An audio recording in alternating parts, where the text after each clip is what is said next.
Evangelho, terça-feira da 7ª semana do tempo pascal. O Senhor esteja convosco, Ele está no meio de nós. Proclamação do Evangelho de Jesus Cristo, segundo São João. Glória a vós, Senhor. Naquele tempo, Jesus ergueu os olhos ao céu e disse: Pai, chegou a hora. Glorifica o teu Filho, para que o teu Filho te glorifique a ti. E porque lhe deste poder sobre todos os homens, ele dê a vida eterna a todos aqueles que lhe confiaste. Ora, a vida eterna é esta, que eles te conheçam a ti, o único Deus verdadeiro, e aquele que tu enviaste, Jesus Cristo. Eu te glorifiquei na terra e levei a termo a obra que me deste para fazer. E agora, Pai, glorifica-me junto de ti, com a glória que eu tinha junto de ti, antes que o mundo existisse. Manifestei o teu nome aos homens que tu me deste do meio do mundo. Eram teus, e tu os confiastes a mim, e eles guardaram a tua palavra. Agora eles sabem que tudo quanto me deste vem de ti, pois dei-lhes as palavras que tu me deste, e eles as acolheram, e reconheceram verdadeiramente que eu saí de ti, e acreditaram que tu me enviaste. Eu te rogo por eles, não te rogo pelo mundo, mas por aqueles que me deste, porque são teus. Tudo que é meu é teu, e tudo que é teu é meu. E eu sou glorificado neles.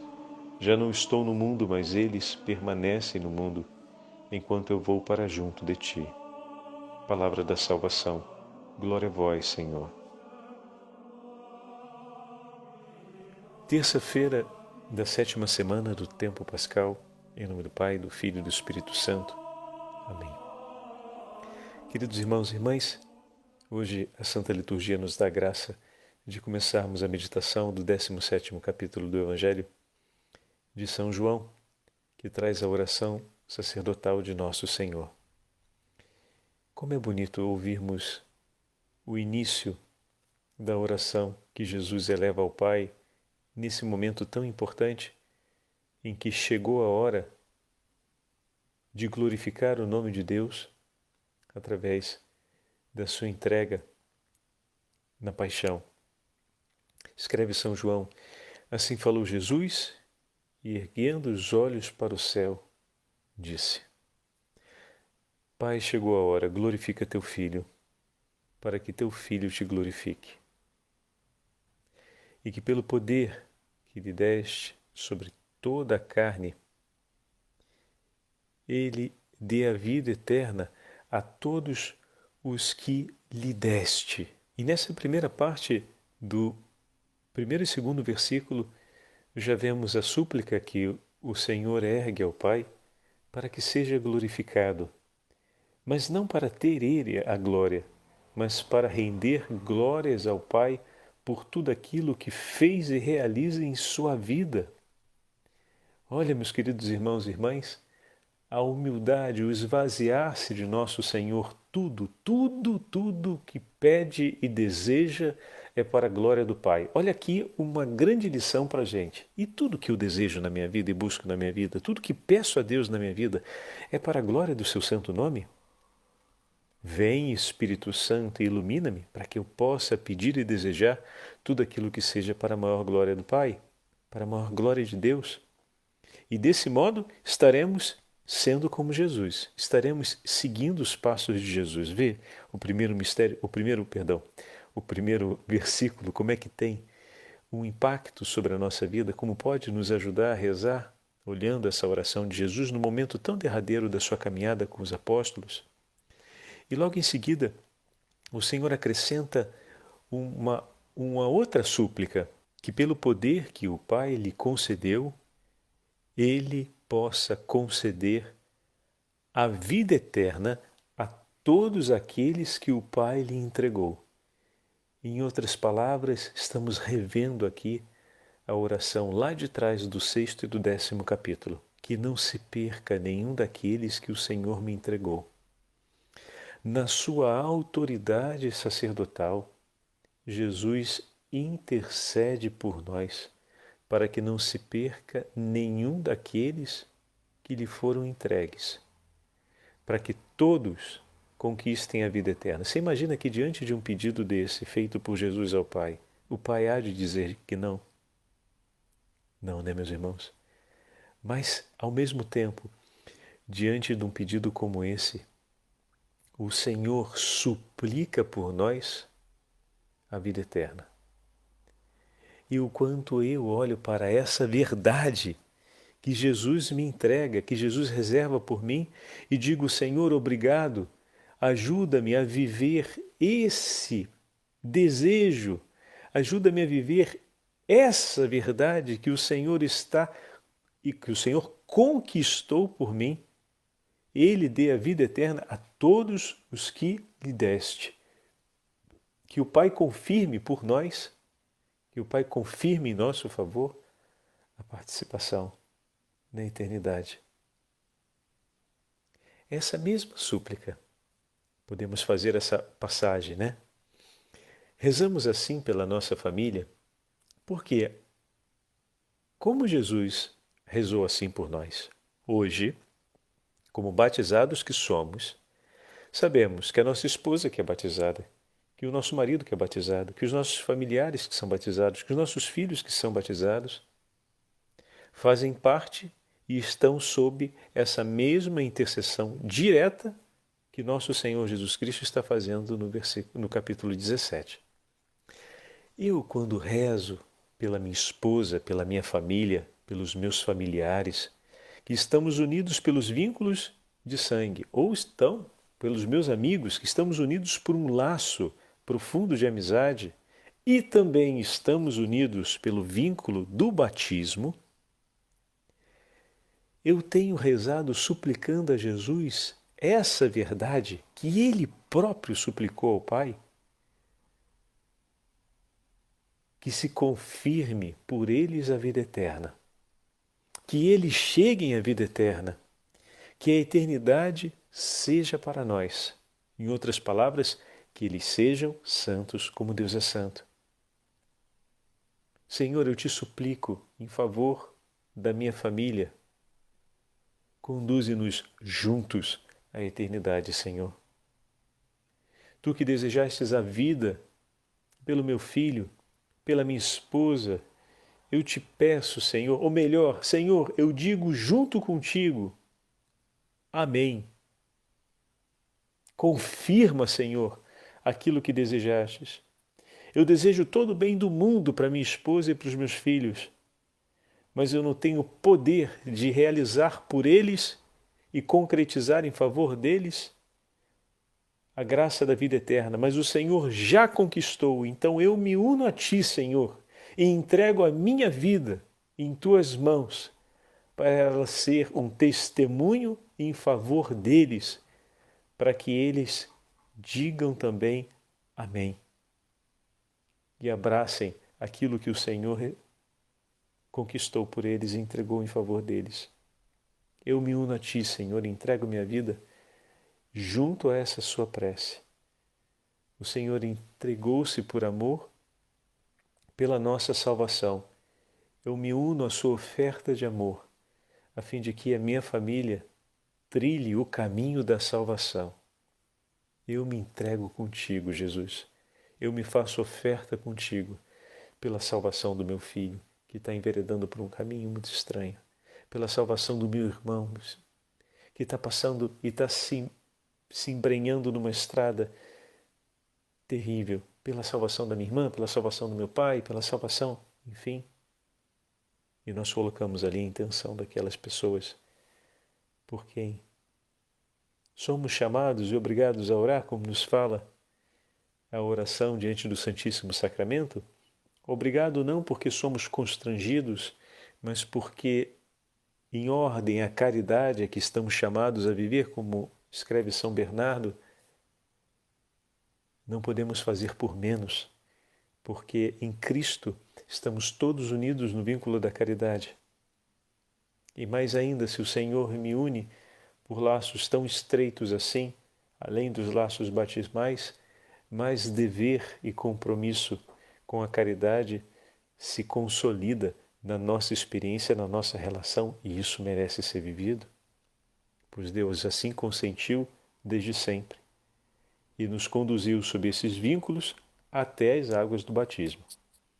E as águas que nos fizeram renascer, que nos purificaram, também foram derramadas sobre esse mesmo vínculo. Então, o Espírito Santo que recebemos no dia do nosso batismo também nos foi dado para santificar os vínculos sanguíneos, ou seja, os vínculos familiares que temos, os vínculos de amizade que construímos ao longo dessa vida. É belo, é importante entendermos essa verdade, né? Do batismo parte toda uma vida nova, toda uma vitalidade que me faz reencontrar um significado e, ao mesmo tempo, a estabelecer um novo horizonte, um novo conteúdo de valores a serem aplicados sobre aquelas relações que me acompanham antes mesmo do meu batismo. Continuando agora a leitura do nosso Evangelho de hoje, na sequência dos versículos, o Senhor fala para a gente a respeito da vida eterna. A vida eterna é esta, que eles te conheçam. Conhecer aqui é estreitar, no sentido bíblico, como já tivemos a chance de comentar em outros momentos. Conhecer é guardar vivo a palavra do outro, é estreitar um vínculo íntimo, tomando para si aquilo que o outro que o outro fala, que o outro diz. E para isso conhecer significa viver uma experiência com o outro. Os discípulos não só recolheram as palavras de Jesus, mas testemunharam sobre a própria vida o amor de Cristo por eles. E aquela palavra ganhou carne. Ou melhor, aquela palavra impressionou, marcou, estampou sobre a vida de cada um deles, sobre a alma de cada um deles, uma experiência, um testemunho que não se apaga.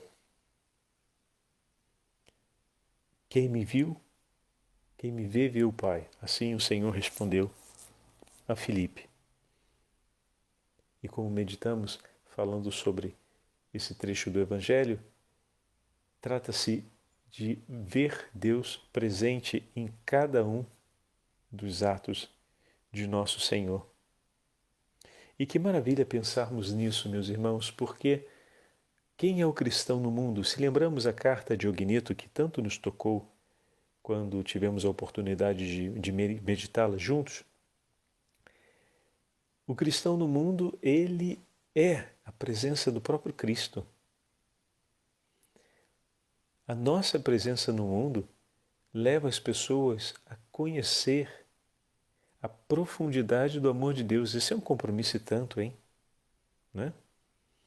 Um compromisso que nos leva também ao zelo de estarmos continuamente renovando o nosso vínculo de amor com o Senhor, fazendo memória de tudo que Ele já fez por nós e compreendendo que em nós ainda existem passos para o desamor ou então sombras que nos levam a desistir de amar, imediatamente somos chamados a conversar com o Senhor e apresentar ao Senhor essas realidades. Para quê?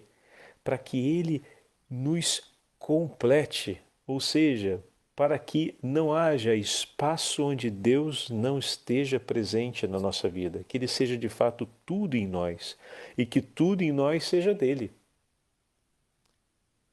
Essa é uma das obras do Espírito Santo, que nós possamos ser plenamente de Deus.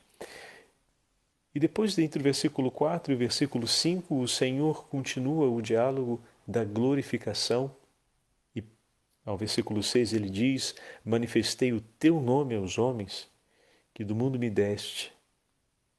Eram teus, e os deste a mim, e eles guardaram a tua palavra.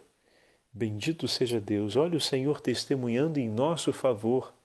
Quantas vezes nós testemunhamos em favor dos nossos irmãos? Às vezes nós nos levantamos para falar do nosso irmão, mas não testemunhamos o que vemos de belo nele. Começamos falando, muitas vezes detemos boa parte do nosso discurso naquilo que ainda não está bom ou naquilo que não é tão belo assim. Vocês repararam como é que Jesus deu testemunho a nosso respeito? Manifestei o teu nome aos homens, que do mundo me deste. Ou seja, me permitam a palavra, existe um background aqui bem negativo, né? Eles eram do mundo, que do mundo me destes. Então o Pai tira do mundo e entrega a Ele. Lembra que o Senhor nos falou que Ele nos separou, né? Então ali está, existe uma passagem, existe um percurso muito sombrio, ou melhor, marcado pelo pecado, né? Que do mundo me deste. Foram tirados de uma realidade lodosa, como vão dizer os autores de espiritualidade do século XVII. Profundamente manchada, lodosa. Mas a partir do momento em que foram escolhidos e tirados, que o Senhor voltou para ele os seus olhos e tomou em suas mãos, ali começou a grande história de transformação de graça. O Senhor marca o tempo da nossa história a partir do toque de suas mãos. Aonde minhas mãos entraram em favor da vida desse meu irmão de quem eu estou falando? Quando falo do outro, eu começo a falar da história dessas mãos que se estendem por ele e que o amam. Eu falo muitas vezes de tudo aquilo que está ali e que é aquele fundo lodoso. Veja que Jesus não fala desse jeito a nosso respeito. Eram teus e os deste a mim e eles guardaram a tua palavra. Jesus não fala sobre como eles eram no mundo, o que faziam ou deixavam de fazer, como é que foi a tristeza que foi. Quando passou para a minha mão, ih, rapaz, a quantidade de coisa que vê, você nem imagina, nem te conto porque é um negócio terrível, né? Mas agora está aqui, ó. A gente deu uma arrumada aí do jeito que está e guardaram o que foi possível da tua palavra. Ele não fala desse jeito. Falar desse jeito é sempre fazer memória daquilo que está ainda por ser feito, mas, sobretudo, é falar de algo que ainda está inacabado. Quando, na verdade, o Senhor sempre nos olha na direção da obra última de suas mãos, ou seja, nos olha sempre na direção de seu Filho. Nos olha sempre com a estimativa do quanto estamos mais próximos de Jesus, o quanto mais próximo de seu Filho nós estamos. Por isso fala sempre de maneira apaixonada. Não é que ignore ou que esconde de maneira leviana os erros e as imperfeições, mas o Senhor tem gosto de apresentar a beleza daquilo que do Pai permanece em nós, porque é essa realidade que vai transformar tudo aquilo que ainda está por ser transformado. Se a palavra não fosse guardada no coração deles, nada poderia mudar. A minha alegria é ver essa palavra ali. Mas ainda tem muita coisa que precisa mudar. Muito bem, sabemos disso. Mas por ter a palavra guardada no coração, essa mudança é de chegar. E a nossa alegria é por estar ali, essa palavra. O Pai estendeu suas mãos, tomou-nos, tirou-nos do mundo, entregou-nos nas mãos do Filho, e o Filho nos olha a partir das mãos do Pai e toma-nos em suas mãos e nos olha agora a partir da palavra que, entregando, permaneceu em nós. Dessa forma que eu sou chamado a olhar meu irmão, do quanto mais próximo de Cristo ele está, e não olhá-lo sempre fazendo memória da sua miséria e do seu pecado, porque não é ali que é glorificado o nome de Deus. Nessas realidades que ainda o acompanham, a chance de mudar existe, porque as maravilhas que Deus já semeou estão ali. E é essas que precisam ser cantadas, pois nelas repousa uma autêntica esperança e uma certeza. Deus está levando para que se cumpra em perfeição cada uma dessas esperanças. Percebem? Isso, se pensamos bem, muda muito a nossa forma de falar com o outro. Muda muito a nossa forma também de olharmos os nossos irmãos e irmãs e um pouco a métrica do mundo, né? Temos uma métrica de relacionamento que parece sempre recordar o outro na sua pior expressão, ou sempre com uma certa desconfiança. Não, meus irmãos, vê como teu Senhor te apresenta. Não é assim. E no versículo 7 ele continua: agora reconheceram que tudo quanto me deste vem de ti, porque as palavras que me deste, eu as dei a eles, e eles as acolheram, e reconheceram verdadeiramente que saí de junto de ti, e creram que me enviaste. Olha, meus irmãos, veja, quantas resistências aconteceram nos apóstolos, quanta resistência aconteceu no coração de Pedro. Vai para trás de mim, Satanás, vocês lembram? Entretanto, nada disso é mencionado aqui pelo Senhor. Eles acolheram e reconheceram. O Senhor olha sempre para a obra que está acontecendo. O marco é Cristo, é ter um coração e uma alma como a de nosso Senhor. Então, olhamos sempre a vida dos nossos irmãos e os acompanhamos nesse horizonte, direcionados para lá. Ainda estava por vir tantas coisas, né? Eles ainda seriam fracos, eles ainda iriam abandonar o Senhor, mas o Senhor se alegra até aquele momento, porque a palavra que Ele deu e o testemunho que Ele deu estão sedimentados no coração dos apóstolos, e isso vai sustentá-los para que eles consigam ir para além da fraqueza que ainda vai se revelar diante do anúncio da paixão, né? Diante, melhor dizendo, do acontecimento da paixão que está por vir. Eles estão aqui, historicamente, a poucas horas do início de toda a tragédia da paixão e a poucas horas do abandono. E o Senhor sabe disso. E olha como Ele dá o testemunho deles, porque não se escandaliza com a fraqueza deles. Os ama mais do que a fraqueza deles pode vir a escandalizar o seu coração. Quando se ama muito a outra pessoa, o escândalo de sua fraqueza não é suficiente para fazermos desistir dela. Guardem essa palavra, porque é assim que o Senhor cuida de nós. Por eles eu rogo, versículo 9, olha que bonito. Não rogo pelo mundo, mas pelos que me destes, porque são teus. E tudo o que é meu é teu. E tudo o que é teu é meu, e neles sou glorificado. Já não estou no mundo, mas eles permanecem no mundo, e eu vou a ti, Pai Santo. Que maravilha, meus irmãos, ouvirmos essas palavras do Senhor e recolhermos todo esse ensinamento a respeito da forma como olharmos e cuidarmos dos nossos irmãos na nossa vida cotidiana.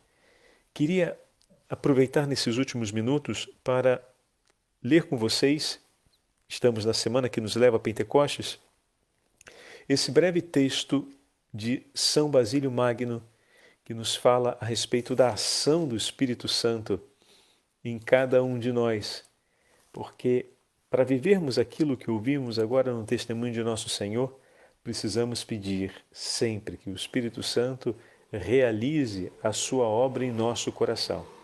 Então vamos dar uma olhadinha e vamos ouvir juntos esse texto de São Basílio Magno, do século IV, a respeito da ação do Espírito Santo. Qual é o homem que, ao ouvir os nomes com os quais é designado o Espírito Santo, não eleva seu ânimo e seu pensamento para a natureza divina? Ele é chamado Espírito de Deus, Espírito da verdade que procede do Pai, Espírito de retidão, Espírito principal e, como nome próprio e peculiar, Espírito Santo. Volta-se para ele o olhar de todos os que buscam a santificação. Para ele, tende a aspirar todos os que vivem segundo a virtude. É o seu sopro que os revigora e reanima para atingirem o fim natural e próprio para o qual foram feitos. Ele é a fonte da santidade e luz da inteligência. É Ele que dá em si mesmo uma certa iluminação à nossa razão natural para que encontre a verdade. Inacessível por sua natureza divina, torna-se acessível por sua bondade. Enche tudo com o seu poder, mas comunica-se apenas aos que são dignos. Não a todos na mesma medida, mas atribuindo os seus dons em proporção à fé presente de cada coração. Simples na essência, múltiplo nas manifestações do seu poder, está presente por inteiro em cada um, sem deixar de estar todo em todo lugar. Reparte-se e não sofre diminuição. Todos dele participam e permanece íntegro, à semelhança dos raios do sol, que fazem sentir a cada um a sua luz benéfica como se fosse para ele só. E, contudo, iluminam toda a terra, o mar e se difundem ainda pelo espaço infinito. Assim é também o Espírito Santo, está presente em cada um dos que são capazes de recebê-lo, como se estivesse nele só, e não obstante, dá a todos a totalidade da graça de que necessitam. Os que participam do Espírito recebem os seus dons na medida em que o permite a disposição de cada um, mas não na medida do poder do mesmo Espírito. Por ele, os corações são elevados ao alto, os fracos são conduzidos pela mão, os que progridem na virtude chegam, enfim, à perfeição. Ele ilumina os que foram purificados de toda a mancha e torna-os espirituais pela comunhão consigo no batismo. E como os corpos límpidos e transparentes sob a ação da luz se tornam também extraordinariamente brilhantes e irradiam um novo fulgor, da mesma forma também as almas que recebem o Espírito Santo e são por ele iluminadas, tornam-se espirituais e irradiam sobre os outros a graça que lhes foi dada. Dele procede a previsão do futuro, a inteligência dos mistérios, a compreensão das coisas ocultas, a distribuição dos carismas, a participação na vida do céu, a companhia dos coros dos anjos. Dele nos vem a alegria sem fim, a união constante e a semelhança com Deus. Dele procede, enfim, o bem mais sublime que se pode desejar. O homem é divinizado e se torna pleno de Deus. O Senhor esteja convosco, Ele está no meio de nós. Pela intercessão da esposa do Divino Espírito Santo e Mãe da Igreja, Mãe de Deus, abençoe-vos o Deus Todo-Poderoso, Pai, Filho e Espírito Santo. Amém.